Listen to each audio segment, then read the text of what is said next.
Es que me está pasando algo que veo como las pantallas, la- veo como si tuvieras otro nombre acá, como me aparece acá, pero listo, Alejandro Hernández.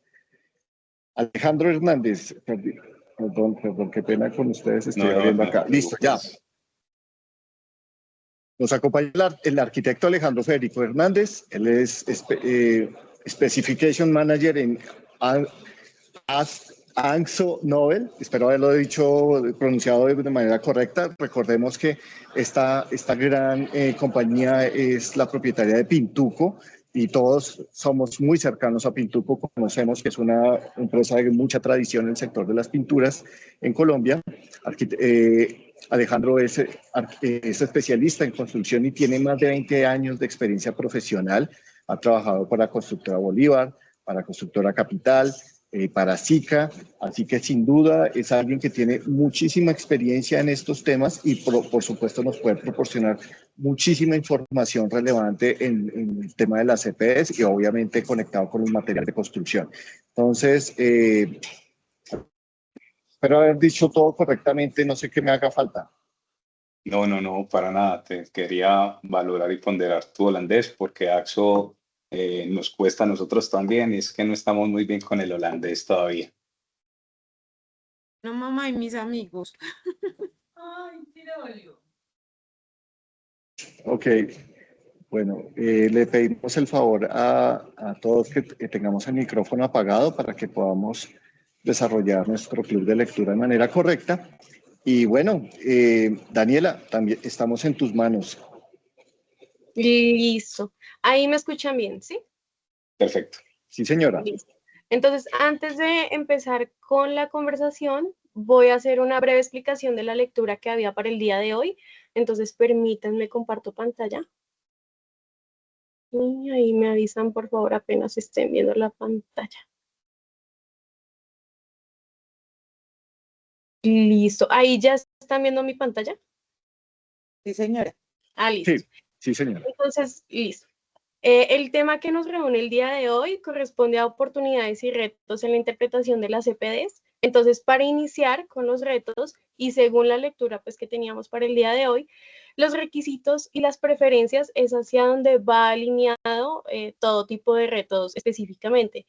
Entonces, ¿esto a qué hace referencia? A que cada país tiene sus preferencias respecto a qué es lo que quiere compartir en una declaración ambiental de producto.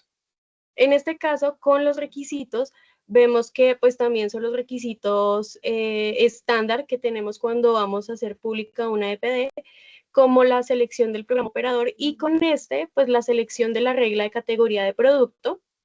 Recordemos que la regla de categoría de producto es como este manual y este paso a paso de cómo es que se tiene que hacer la evaluación, qué se tiene que evaluar y cómo se tienen que presentar los resultados.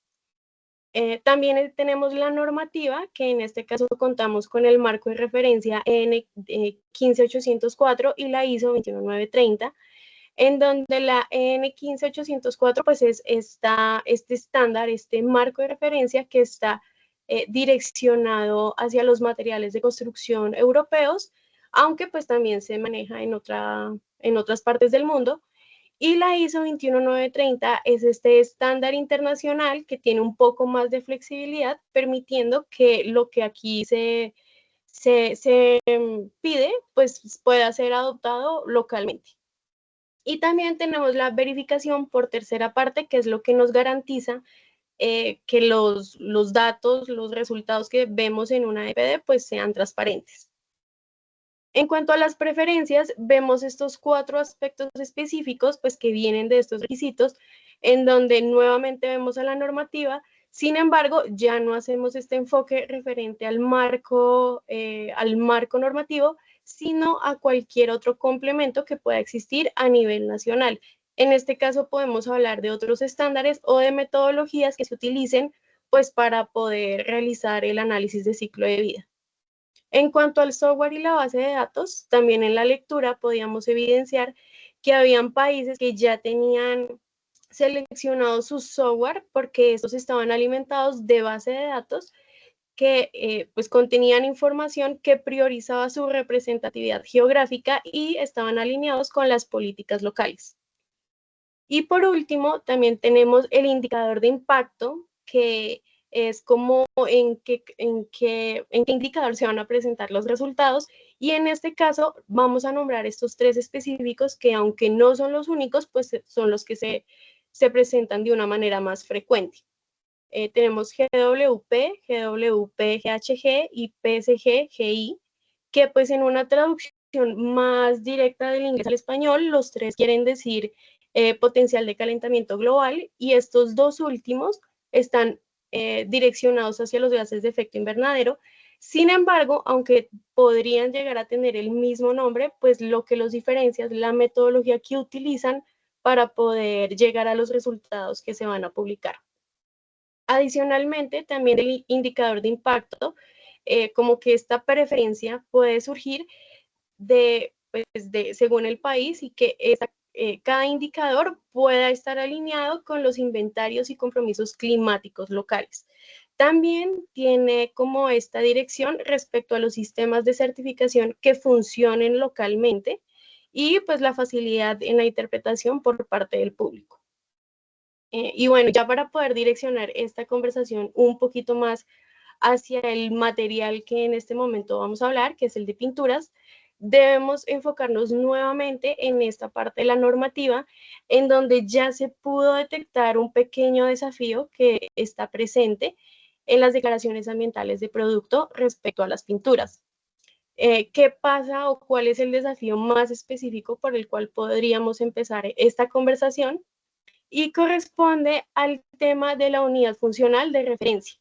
Entonces, como les explicaba anteriormente, para iniciar todo este estudio de análisis de ciclo de vida es necesario determinar una regla de categoría de producto, y esta regla de categoría de producto es la que nos va a determinar cómo debemos seleccionar esta unidad de referencia, unidad funcional de referencia.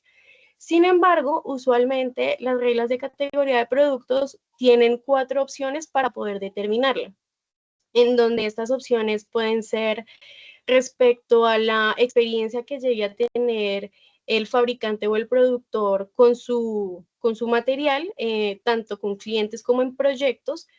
También está la determinación con base a ensayos que determinen sus propiedades mecánicas o químicas. También tenemos que la PSR, teniendo en cuenta el tipo de producto, en este caso el tipo de pintura específica que se va a estudiar, determina un periodo de tiempo, que puede ser 5 años, 7 años, 10 años, para poder realizar todo el análisis. Y pues también está la opción de determinar este tiempo con base en la información de literatura. Entonces, pues como se pueden dar cuenta, tenemos diversas opciones que lo que va a provocar es un sesgo en cuanto a poder comparar realmente cómo funcionan realmente estos productos. Mientras que la mayoría de EPDs, pues esta unidad la determinan según su experiencia, pues no tenemos realmente datos que nos verifiquen que pues es una información totalmente garantizada, ¿no? Entonces, este es uno de los principales retos que tenemos en este caso. Y bueno, Alejandro, entonces, aprovechando que estás aquí, que estás como representante de Pintuco, no sé si de pronto quieras complementar algo de esta pequeña explicación que hice, o si podemos iniciar directamente con las preguntas. Déjame, Daniel, empezar con algo que tenía como conclusión. El país ya abre una puerta a la masificación de EPDs para fabricantes. Ya la abrió, y eso nos va a traer entonces también infinidad de conversaciones que impactan lo técnico, lo comercial, lo reputacional. El mensaje que quisiera transmitirles hoy es cómo un EPD termina volviéndose un ejercicio de reto organizacional, de entender a partir de una radiografía, de un cómo estoy hoy, para dónde voy. Y eso no se hace solo. Se hace en una intención colectiva desde gremio, una intención colectiva desde mercado de construcción, y así es que seguro vamos a ir evolucionando las cosas. Entonces hoy vamos a encontrar probablemente muchas, ¿cómo llamarlo? Muchas lagunas todavía, que de pronto en otras regiones no está, ya está mucho más desarrollado, pero siento que es un ejercicio retador y es un reto país. Entonces, diciendo eso, iniciemos la conversadita. Listo. Y ya aprovechando que tú te estás refiriendo como a este desafío a nivel comercial y competitivo, me gustaría saber cómo crees que puede afectar específicamente este punto del que estamos hablando, de ser un poco subjetivos con esta determinación de la unidad funcional al momento de comparar dos declaraciones ambientales de producto.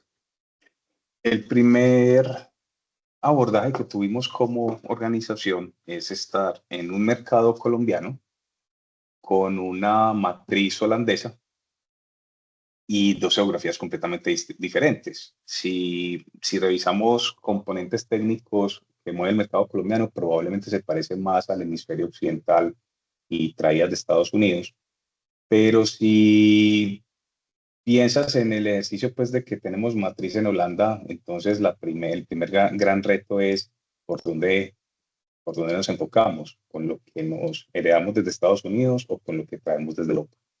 La respuesta acá es una respuesta corporativa y es, señores Pintuco, adapten lo que más creen ustedes que pueda albergar un comportamiento natural en el mercado colombiano. Entonces, en el caso de nosotros, digamos que terminamos más apoyándonos en el principio filosófico que trae la 21930. Ese es el primer gran reto, por dónde irnos. ¿Qué se viene? Cuando uno empieza a mirar a profundidad, ese enfoque hace que uno tenga diferencias de alcances. Entonces, no necesariamente la 15804 y la 21930 aceptan las mismas bases de datos, no necesariamente aceptan el mismo software.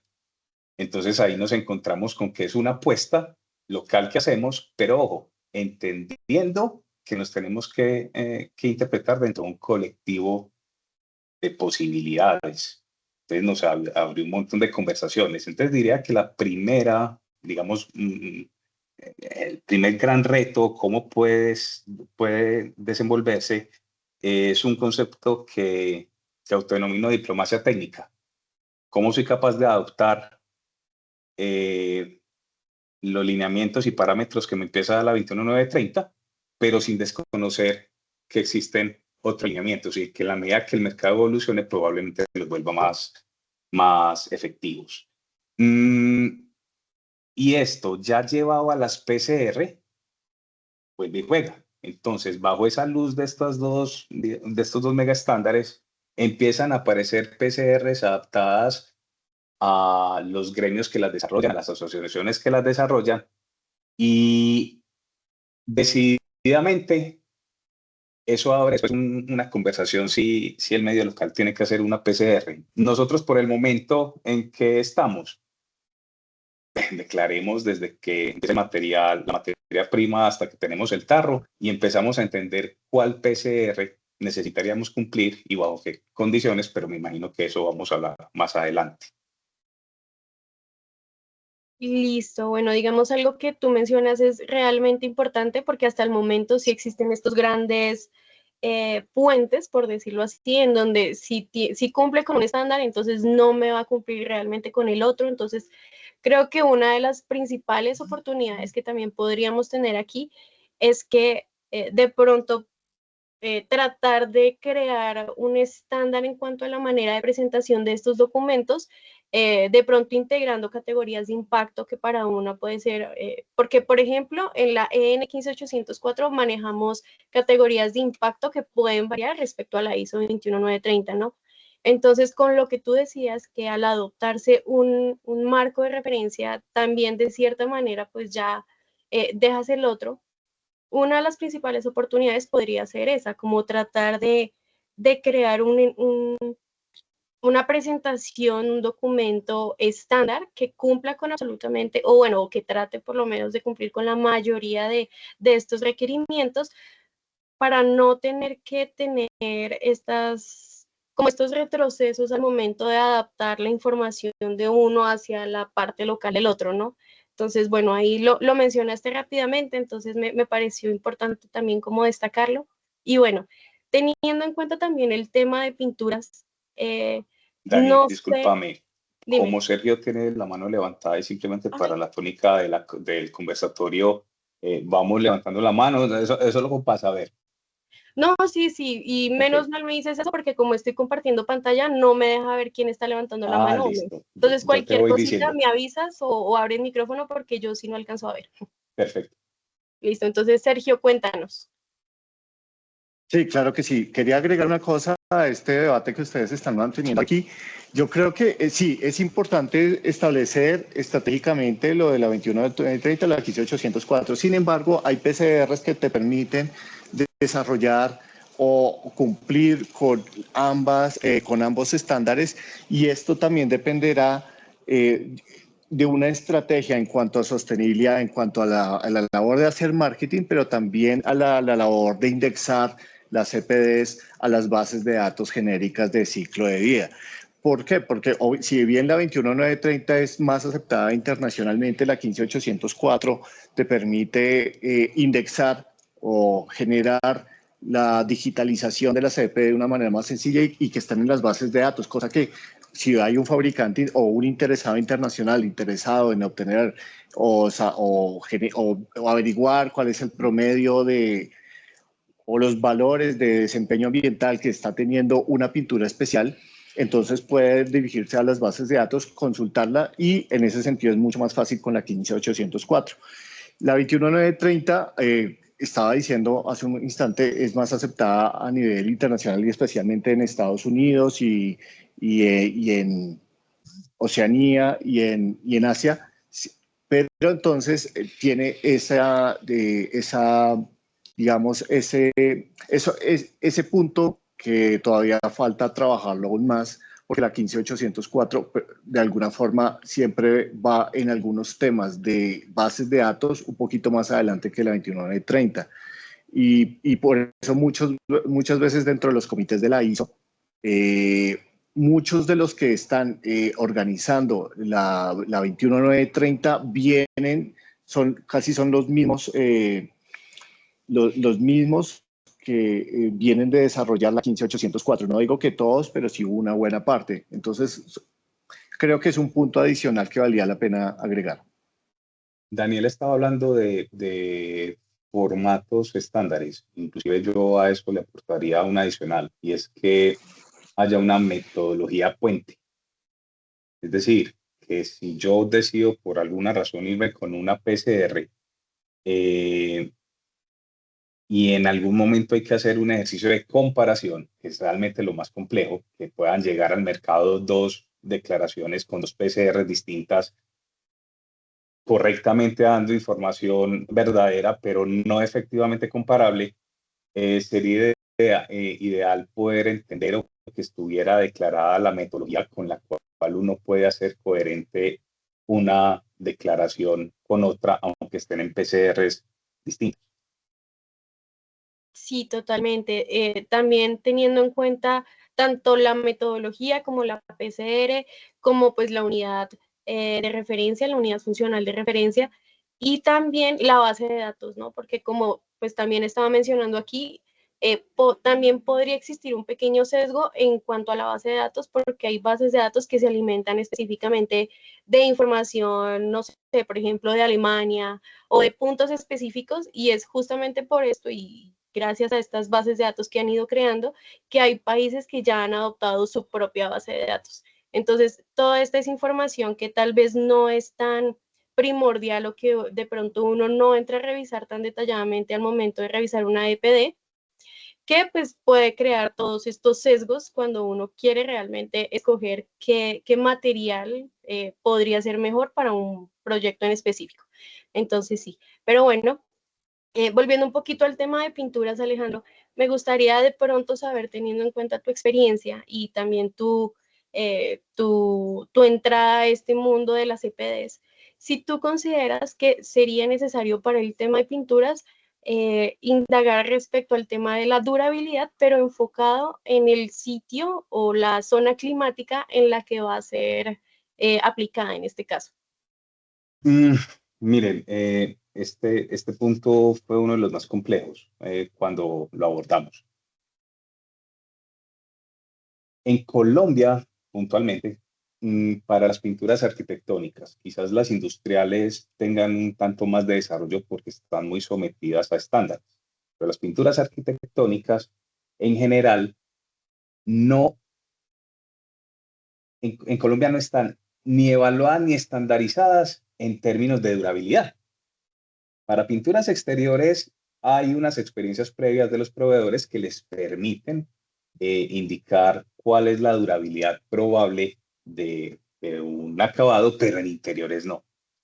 Entonces, cuando empezamos bueno, y en interiores no, básicamente porque consideramos que el mismo sistema de acabados, según cambios de uso, según tipos de mantenimiento, puede variar.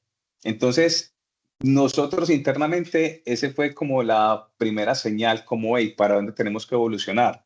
Y es abrir las conversaciones internas de podernos comprometer con términos de durabilidad.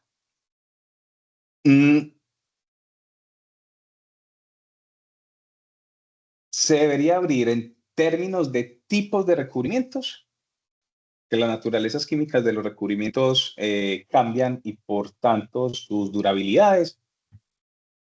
Se debería poder correlacionar las pruebas que uno hace de duración en laboratorio con pruebas empíricas, pero correlacionables con lo que pasa en la operación del edificio. Lastimosamente no es así. Hay unas pruebas de laboratorio que cumplen unos estándares, pero no hay forma de indicar que si una pintura cumple tantos ciclos de abrasión o tiene tal porcentaje de lavabilidad, eso se va a reflejar en tantos años de durabilidad. Y Daniela, con lo que tú estás diciendo respecto a si hay que evaluarlas según diferentes condiciones ambientales, digamos que para nosotros es otro factor, pero te diría que no es el único de evaluación. Entonces siento que la zona en donde se aplique simplemente se vuelve otro factor, como es la condición de uso, como son los tiempos de mantenimientos preventivos, pero no dedicarle uno por separado. Lo que sí está claro es que en algunos casos las condiciones climáticas sí pueden afectar el desempeño de cada uno de los sistemas. Entonces creo que se trataría más bien de tenerlo como variable para poderlo considerar en esos análisis de durabilidad. Ok, listo. Bueno, de pronto teniendo en cuenta también este enfoque respecto a la mezcla, ¿no? Y los tipos de pintura, ¿hasta dónde crees que puede llegar este límite respecto a la mezcla, a estos factores químicos para la comparabilidad de los productos? Es decir, de pronto hay personas que pueden tomar dos EPDs y no sé, de pronto comparan una que es soluble en agua con otra que es de aceite. Entonces, ¿cómo serían estas diferencias a nivel químico que de pronto las personas no las tienen tan presentes al momento de comparar productos y sus impactos ambientales? La naturaleza química del material, o más bien la naturaleza química de la resina, que es el fluido en el que flotan en emulsión todos los componentes, hace que varíe sustancialmente la resistencia que tienen las pinturas. Entonces, puedo coincidir contigo en que es necesario declarar la naturaleza química para no ir a tener afectaciones a la hora de comparabilidad, de comparar, voy a poner un ejemplo, una pintura 100% acrílica con una pintura a base poliuretano. Pueden coincidir en algunos casos en el uso, pueden coincidir en el ambiente, digamos, clima y condiciones ambientales, pero las naturalezas de la resina son distintas. Entonces, en eso siento que hay un ejercicio de parte de nosotros como proveedores y de enseñanza al mercado en términos de comparar, como nos contaban en el colegio, peras con peras y manzanas con manzanas. Te voy a poner un ejemplo que es del día a día y ni siquiera cambia, ni siquiera es perceptible por el cambio de resina. Acá en Colombia, el estándar NTC, hay un estándar NTC, la 1335, que da la caracterización de pinturas arquitectónicas base agua. Y entonces esa es la que determina cuando una pintura es tipo 1, tipo 2 y tipo 3.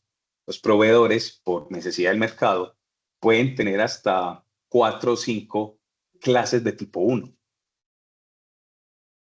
Entonces, inclusive en la misma naturaleza de la resina, puede haber composiciones distintas que hacen que pinturas no sean comparables. Entonces, sí, definitivamente en las EPD debería quedar, si no explícito, al menos muy claro, que no todas las pinturas son igualmente comparables. Listo. Ahora, de pronto me gustaría preguntarte respecto a esta información adicional, estos indicadores adicionales que pueden aparecer en las declaraciones ambientales de producto respecto a la salud del cliente final, ¿no? Del ocupante que va a tener el espacio en donde va a estar aplicado esta pintura. Entonces, ¿tú crees que de pronto las personas al momento de realizar una compra sí prestan o de pronto su decisión está influenciada por los indicadores de salud, tal como la toxicidad humana con efectos cancerígenos o sin efectos cancerígenos? Y de pronto, bueno, teniendo en cuenta esto, que es información que no siempre está en las declaraciones ambientales de producto, ¿crees que sería correcto comparar declaraciones ambientales que sí contengan esta información versus una que no comparta esta clase de impactos? El mercado cada vez se está haciendo más conocedor. Entonces es frecuente que en todos los ámbitos del mercado, desde alguien que va simplemente a comprar un galón de pintura a una gran superficie, hasta conversaciones ya en consumos masivos, constructoras y grandes contratistas, cada vez es más frecuente que te empiecen a hablar de metales pesados o que si esta pintura no tiene contaminantes. Inicialmente muy enfocado en salud humana, pero cada vez más empieza uno a tener que responder preguntas asociadas a ecotoxicidad. Por lo menos eso está desarrollado por el ICONTEC. Inclusive hay regulaciones ya respecto a las formulaciones de sustancias contaminantes en pinturas. Y nosotros como AXO, acá pues obviamente me tengo que poner la velita, somos muy exigentes no solamente cumpliendo la regulación local, sino la permanente vigilancia de listas rojas de productos que científicamente se van estudiando más y resulta que tienen algún tipo de limitador.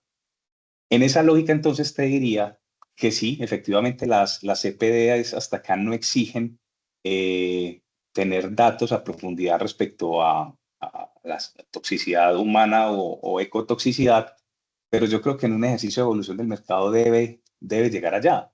Quizás no entrar en el detalle de qué elementos no tiene o qué elementos evita, no, pero sí probablemente indicar bajo qué estándar se compromete a vigilar que no haya este tipo de sustancias. Entonces creo que sí, ahí hay otro reto y es empezar a anunciar estándares que cumplan las empresas respecto a estos dos tipos de toxicidades.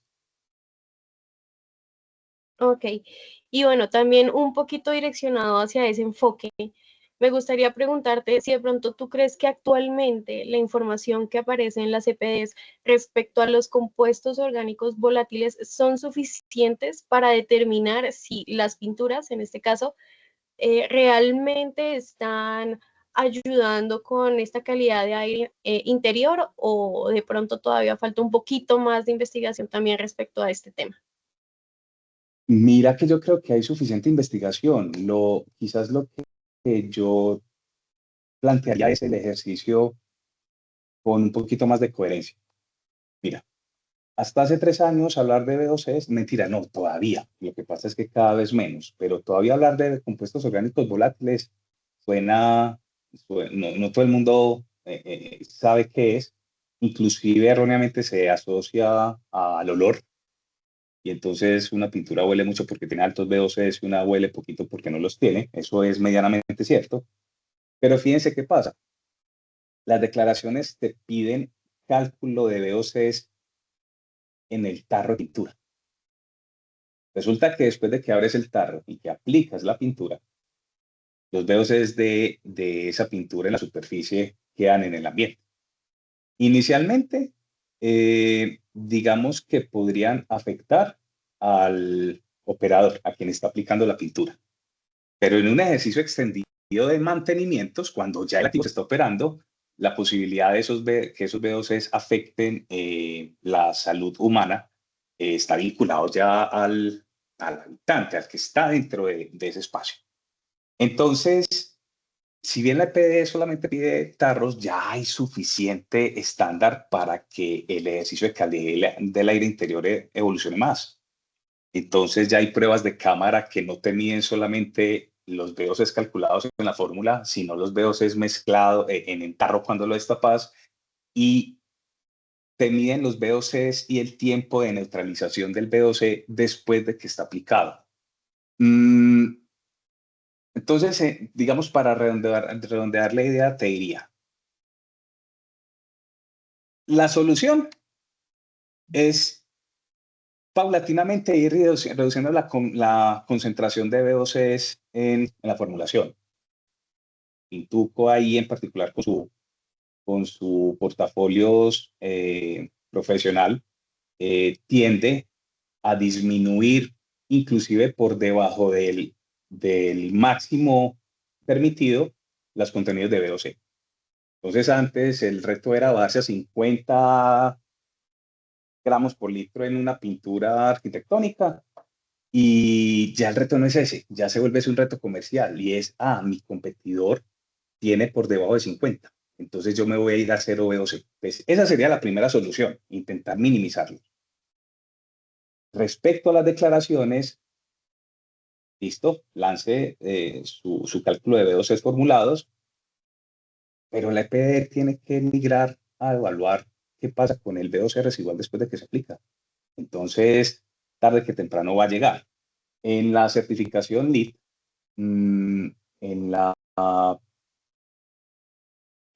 se pasó de autodeclarar VOCs a que un tercero los verificara.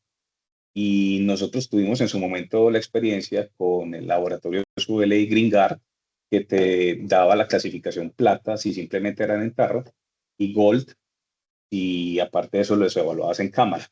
Nosotros, digamos, suspendimos la certificación en la llegada de AXO para abocarnos decididamente a hacer declaraciones, y Daniela, sí, definitivamente hay que mirarlos más allá del tarro. Liliana Medina está levantando la mano. Sí, eso iba a decir, que la profe Lili está levantando la mano. Cuéntanos, profe. Nada, buenas tardes para todos. No, respecto a lo que está refiriendo Alejo, uno de los temas importantes que referiste desde el sistema de certificación LEED, precisamente desde el LEED OMA-CM, o sea, operación y mantenimiento, el seguimiento que se debe hacer precisamente para lograr la certificación y mantener la certificación es hacer ese monitoreo de calidad de aire al interior, donde uno de los temas que se debe reportar, o de las variables que se debe reportar, son los compuestos orgánicos volátiles totales. Por experiencia, dentro de lo que yo he venido trabajando, normalmente los proyectos, sobre todo que tienen esos énfasis en los sistemas de certificación, específicamente en LEED, se hacen unas recomendaciones de cuándo deben hacerse, o fechas posteriores a que haya habido la aplicación de la pintura. Y se trabaja en el comparativo de las mediciones de los compuestos orgánicos volátiles totales. Residual, ahí ya viene a ser residual porque si tú aplicas, por ejemplo, un mes antes la pintura, el mismo uso de la edificación, el lavado del aire de la edificación interior, va, llámese por ventilación natural, llámese por ventilación mecánica, va haciendo ese lavado, ese retiro del espacio interior de esos compuestos. Entonces, allí, pues uno de los ejercicios es considerar siempre que la información que viene en la ficha técnica o en la EPD, si se tiene, de la pintura que se aplique al interior, yo lo digo en espacios, y dependiendo del uso del espacio, porque esa es la otra, va a depender del uso del espacio, las características, pues mirar cómo están esos resultados. Eso como complemento. Pero lo que quería preguntarle de pronto a Alejandro, que estaba refiriendo lo de LEED, ¿ha habido algún acercamiento de pronto desde ATSO con proyectos en los cuales ustedes tengan, digamos, ya en operación y mantenimiento, que ustedes tengan y sean sus clientes, donde se aplique y hagan el ejercicio de validar de pronto esas mediciones, esas métricas de compuestos orgánicos volátiles totales, que les pudiera a ustedes ayudar de pronto a trabajar con esos valores, esas variables, porque además el método de reporte ante pues, el programa para la certificación pues, debe ir constatado. Eso tiene pues una metodología para hacer las mediciones y tiene además unas herramientas de cálculo que tiene, por ejemplo, en el caso del sistema de certificación LEED, que permite reportar los datos, y esa información de pronto no sería de pronto un aporte para fortalecer ese ejercicio que están haciendo. Gracias. Lili, tu pregunta me lleva a un par de anécdotas que te tengo que creo que las pueden responder. Si son cosas buenas, pongámosles nombres. Yo he escuchado y me consta que CETRI hace mediciones de VOC en sitio, pero solo CETRI. Es decir, no sé si hay más, seguro que los hay, pero no es un tema que te hagan, del que te hagan solicitud frecuente en campo. Donde sí, pero de manera empírica, es decir, no relacionado con los VOCs. Nos pasa muchísimo en hospitales y en áreas de salud. Los quirófanos antes estaban, y aún se pintan, pero pues ya, digamos, la tecnología va evolucionando con recubrimientos epoxi. Entonces, cuando repintabas un quirófano, fundamentalmente tenías que desocupar el piso de quirófanos porque la recirculación no alcanzaba a limpiártelo en un tiempo determinado, y para un operador hospitalario eso es recurso que está literalmente quieto. De ahí nosotros evolucionamos a, digamos, leyendo en qué estaba la corriente del mundo, a poliuretanos base agua, acriluretanos, resinas híbridas entre acrílico y poliuretano, que disminuían el olor. Por extensión, también los VOCs, pero la conversación con el operador hospitalario no estaba relacionada con bajar la carga de VOCs. Estaba simplemente, me está oliendo mucho y no lo activo. Te diría entonces, con eso que te estoy contando, que quizás en un ejercicio de mayor aprendizaje del mercado, ya la conversación de me huele mucho o me huele poquito migre a yo necesito una concentración de tantos VOCs medida en tiempo. Ya admito unas recién pintado, unas a las 24 horas, unos a las 48, y su tiempo máximo de neutralización sean esas. Pero por el momento sigue siendo muy vinculado al olor. No hay en el mercado todavía, o por lo menos yo no lo conozco, un ejercicio decidido desde medición de VOCs en operación. Sergio. Sí, yo quería agregar un dato curioso. Tuvimos oportunidad de trabajar en una EP de pinturas donde vinculamos los resultados de pruebas de emisiones de VOCs durante la fase operativa, es decir, que iba en la etapa B4, si no estoy mal, B2, B4, y se vincularon efectivamente, pero como no es una cuestión normativa, en la mayoría de los países eso suele omitirse. Pero donde sí se tuvo que hacer de manera obligatoria es en una EPD para Francia. En Francia hay una ley que establece o permite cierta cantidad de VOC vinculada con pinturas y otros materiales similares. Entonces, en el caso francés, es obligatorio cumplir con esa normatividad de emisiones, pero además vincularla con la EPD. Como dato curioso, de pronto, pues para que en un futuro de pronto lo podamos aplicar aquí en Colombia. Y creo que cada vez más estamos acercándonos a esto que estás comentando. Claro que sí. Listo, Alejo. Me gustaría también preguntarte a ti como empresa, tú que tienes esta visión comercial y competitiva, teniendo en cuenta absolutamente todos los temas que estamos hablando, si tuviéramos que hablar sobre que un país como Colombia, en donde no tenemos un software estándar o una base de datos, y teniendo en cuenta la información que hasta el momento tenemos, que ya hemos dicho que está incompleta, pero que se puede mejorar, tú como empresa, ¿qué aspectos crees que podrían ser los principales para iniciar esta investigación y que de pronto podría tomar el país para, no sé, tal vez adoptarlo como un estándar al momento de la comparación entre pinturas, entre EPDs de pinturas? Daniela, estamos a tiempo de que esto sea un ejercicio de intenciones. Entonces, la primera etapa que plantearía yo es un ejercicio intencional de mercado que vincule academia, que vincule equipos científicos, que vincule fabricantes, que vincule usuarios y que vincule reguladores. Déjame hacerte la comparación que de pronto esta es muchísimo más familiar para nosotros y ejemplifica bien lo que pasó con la norma sismo resistente. Tembló por allá en 1984 en Popayán y eso hizo unas regulaciones de cómo debemos construir por actividad sísmica. Entonces, fíjense que fue porque pasó un hecho grave. Acá estamos partiendo de que no va a pasar ningún hecho grave. Vuelve y tiembla en Armenia. Entonces, ahí sí sale la norma sismo resistente y ahí sí se regula y se exige. Entonces, ahí pondría yo el segundo paso. Después de que haya una carta de intenciones, estandaricemos en estos términos qué es lo que se debe pedir y que haya un balance entre incentivos y regulación. Las primeras versiones de la norma sismo resistente estaban muy adheridas a referentes estadounidenses. Entonces ahí viene la tercera. No tenemos que empezar desde ceros. Probablemente es entender cuál es el estándar existente y más adoptado en otras partes, traigámoslo.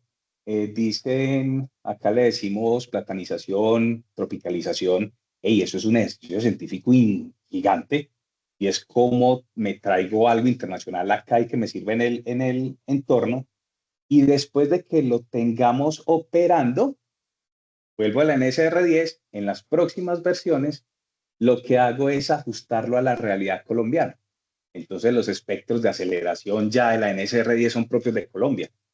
Listo, me traigo el estándar, empiezo a operar, encontraré que hay cosas que se parecen mucho a mi territorio y hay otras que no se parecen en nada, y en esas en las que no se parecen a mi territorio, ¿cómo las tengo que adaptar? Me parece que es un ejercicio de tiempo, pero arranca por la intención. Sí, es el ejercicio. Y si quieres que te diga, no lo dejaría solo local. Les voy a plantear algo. Colombia, les va a sonar loco al principio, pero ya me van a entender. Colombia está en latitud en el planeta, por allá por la Guajira, llegando a los 15 grados, 15 grados norte, por encima del Ecuador. Y por debajo, 5 grados por debajo del Ecuador, o sea, menos 5. En esos 20 grados, si hacen la franja completa del planeta, fácilmente puede estar el 30% de la población.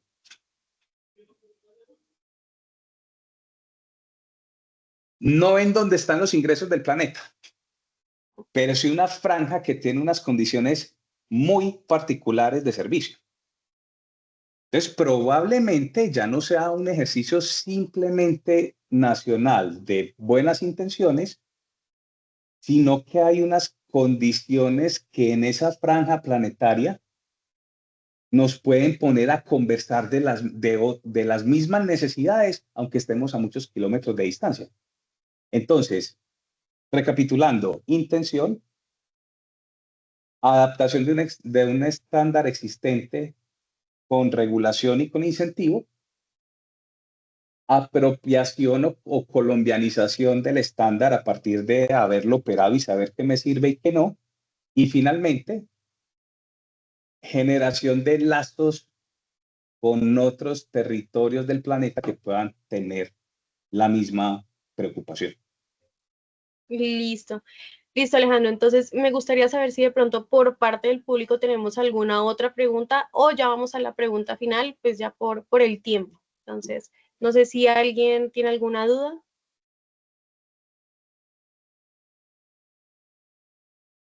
Por mi Parece- parte no, pero parece ser que nadie más. Sí, parece que no. Listo.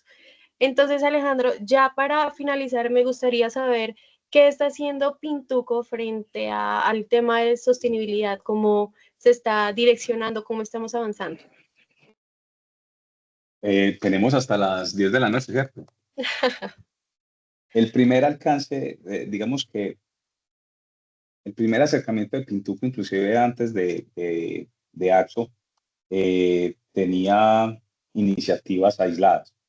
Entonces, el departamento logístico estaba haciendo un ejercicio, el departamento de operación estaba haciendo otro, el ejercicio comercial estaba haciendo otro, y empezaron a evolucionar de diferente manera. Con la llegada de AXO hace 3 años, la adopción a unos objetivos macro que en términos de sostenibilidad tiene la compañía hace que todos esos hilos empiecen a conectar. Entonces te diría que hay, a mi modo de ver, 2 o 3 bloques fundamentales en los que nos estamos moviendo en sostenibilidad. Primero, un ejercicio de entendimiento de nuestros clientes a partir de política de sostenibilidad a nivel de organización. ¿De qué manera su política sostenible y sus principios ESG tienen que ver con los míos? ¿Y de qué manera ahí podemos hacer acuerdos entre organizaciones? Entonces ahí salen muchas iniciativas. Las que más me gustan son las de responsabilidad social empresarial, y es como un cliente de nosotros tiene dentro de sus políticas sostenibles capacitación de su personal, capacitación productiva de su personal o intervención de las comunidades que rodean el hecho productivo del cliente, y ahí como a partir de Fundación Pintuco se puede hacer match para que esos proyectos se desarrollen. Fíjense que hasta ahí es un ejercicio de sostenibilidad corporativa.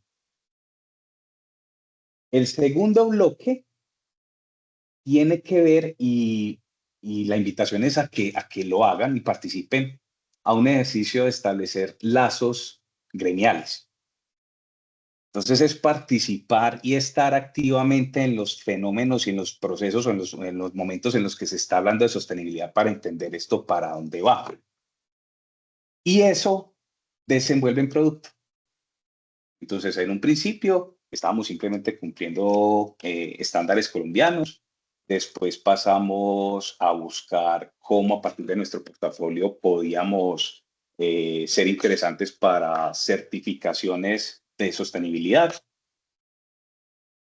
Y llega el momento de pensar ya en descarbonización, de pensar cómo necesito como organización entender la huella de mi portafolio, no solamente porque cumple un objetivo macro de descarbonización de la organización, sino porque cuando empiezo a entender mi producto a partir de huella, no solamente me permite darle valor adicional a mi cliente, sino que eso me permite evolucionar como organización. Entonces, en ese caso, empezamos a desarrollar declaraciones ambientales de producto como Chiva ya están en verificación y creería yo que a más tardar en un mes largo ya deberíamos tener declaraciones ambientales de producto lanzadas al mercado, pero son una radiografía, como les estaba diciendo al principio. La declaración ambiental de producto por sí misma no es ni buena ni mala. Te está contando cómo te ves por dentro. Y la respuesta que uno como organización dé de ahí para adelante es la que realmente importa. Bueno, si estoy emitiendo tanta huella, ¿qué voy a hacer para emitir menos? Ah, yo pensaba que un material es la panacea, pero resulta que desde huella tiene algún detallito. ¿Cómo lo controlo? Y lo último, Daniela, es que necesitamos que mientras más voces haya, mejor. Entonces necesitamos como organización que desde la entrada hasta quienes se sientan en sala de juntas entiendan el ejercicio de sostenibilidad como nada distinto a un ejercicio de rentabilidad en el tiempo. Y una misión también de llevarlo al mercado para que esto no se quede simplemente en foros teóricos, académicos o disciplinares, sino que de esto puede empezar a hablar la señora que está esperando el bus, que mentalmente, sin necesidad de conocimiento profundo, tenga claridad de cómo el ejercicio de sostenibilidad le afecta a su día a día. Entonces esa ha sido como la evolución, de simplemente un ejercicio de aislado a centralizarlo en requerimientos. No, venga ya, cómo los llevamos al día a día de nosotros desde lo corporativo, desde el mejoramiento a partir de lo que nos refleja de portafolios y una meta, digamos, país de cómo empezamos a hablarle al usuario final de estos temas. Listo, Alejandro, pues la verdad está súper genial ese enfoque que tomó Pintuco. Los felicito por la declaración ambiental que están próximos a publicar. Eso es un avance grandísimo, como tú dices. La idea es que en cuanto al mercado, entre más productores empiecen a tomar esa clase de medidas, pues más, pues vamos a estar más cerca de que se vuelva algo obligatorio. Bueno, Sergio, cuéntanos.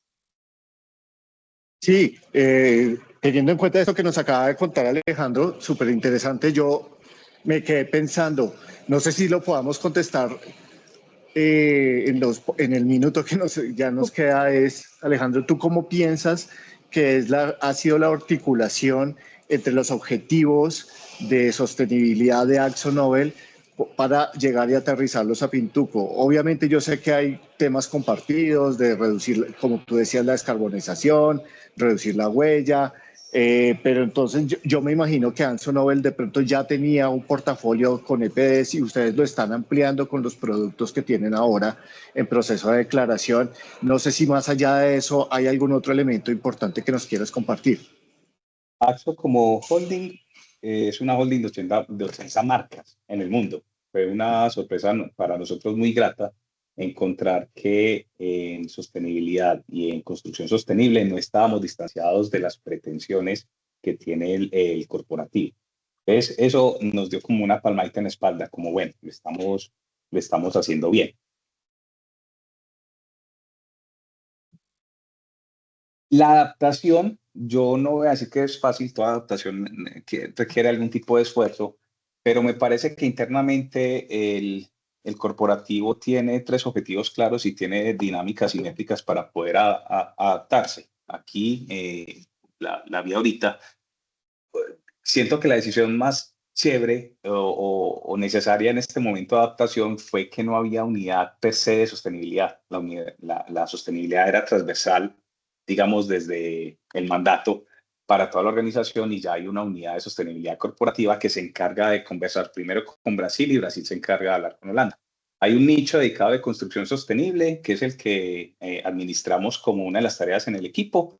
Y digamos que ese desescalamiento ha sido fácil o por lo menos trabajable, no ha habido muchas brechas.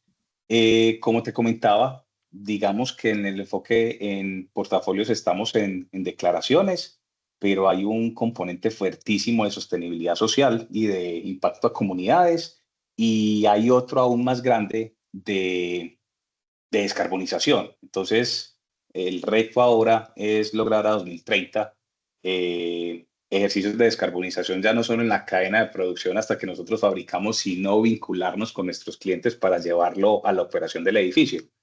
En esas estamos, hombre, y queremos seguir evolucionando con ustedes porque creemos que esto es un ejercicio ganador para ambas partes. Perfecto, muchísimas gracias, Alejandro. Listo, muchísimas gracias Alejandro, muchísimas gracias a todos pues, por haber estado en este evento. No sé si de pronto quieren comentar algo más o ya estamos listos. No, Daniela, yo creo que ya estamos listos. Obviamente agradecerte a ti por toda tu guía, por todo tu resumen, toda tu coordinación de este evento. Yo creo que ha sido genial. Obviamente a Alejandro por su participación, por compartirnos su experticia, desde su visión, desde AkzoNobel, Pintuco, todo lo que están haciendo. Es admirable todo eso. Y bueno, también agradecerle a Camacole Antioquia por toda la organización y por supuesto a Acuario Hábitat Sostenible por su experiencia en EPDs que también estamos tomando para poder organizar estos eventos.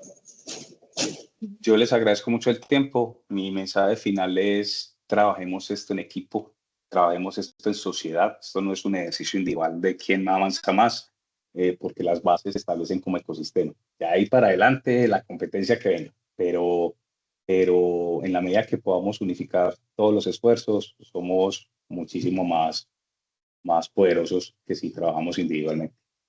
Todos tras un mismo objetivo. Ahí. Literalmente. Listo. Entonces, muchísimas gracias a todos, muchísimas gracias Alejandro. Esperamos poder verlos en el próximo club de lectura y bueno, muchas gracias para todos. Hasta Cuídense luego. mucho. Feliz noche. Gracias. Gracias a todos. Gracias, feliz noche. Gracias, feliz noche.